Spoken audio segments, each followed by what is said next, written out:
Hello, my name is Mary Neely, and today I'm going to offer you a solution to teach reading comprehension skills to middle elementary school students online and through distance learning. So let's get to it. So before you start, I believe it's very helpful to teach your students the very skills and actions that you want them to take as they are reading. The skills and actions that you're teaching may be different than the ones I'm presenting here, and that's okay. I think it's great if you could think about where you want to dig in with your students, and perhaps you could amend and adapt this idea to meet the needs of your students. So what I've done here is I'm teaching this student to engage in behaviors before reading, during reading, and then after reading.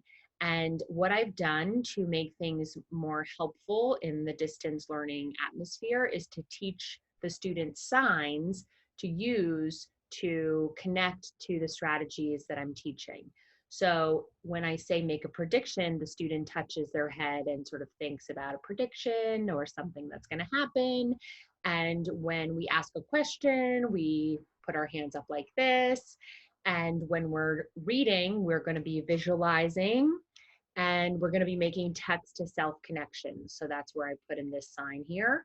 And then after reading, we're going to retell what we have read, and we're going to work on making inferencing because that's what we're doing. That's the skill that I'm really teaching and honing in on with this particular student. So I'm using sign language to say I'm going to take what's in the text, what's in your mind, put those ideas together, and then make the educated guess. So each action has its own individual sign so that the student doesn't forget to do something. So one of the challenges that many teachers are facing right now has to do with their ability to see a student's process of work and to make changes to their lesson plans or instructional practices and plans based on that observation.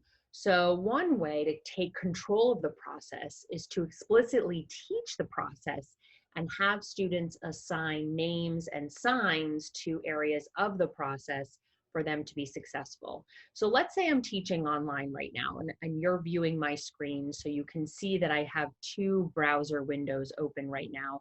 And one of them happens to be a book that I have a subscription to Learning A to Z, which is where I can get leveled texts for students. So let's say that this is the instructional text for my student. I might stop here and sort of spend some time doing that before reading work with the student to make the prediction and to ask questions so that we can begin the reading process. And I might remind them with a document where I have these particular signs to help them remember what we're supposed to be doing before we're reading. So I'm teaching the student the things that I would normally teach them in a reading group, but I have to make these changes and adaptations to the teaching that I'm doing so that I can control the process with the student and really understand what they're doing while they're engaging in the work. So after I get through the prediction process, I may start to talk about the actual text now that we're getting into. And again, because this is an expository text, I might have them spend more time here making predictions and asking questions and gearing up their brain for what they're about to read before we work on the visualization and the retelling and the making inferencing pieces. So I hope this video has helped you to think about your work as a teacher of students in the middle elementary school range. Again, I believe this could be adapted to students at all ages. It's really an idea that stems from a challenge that many of us are having as we teach, which has to do with what are students doing in their process of work and how can we as teachers take control of that, teach it explicitly, and also gain the feedback that we need to really understand how a student is doing their work.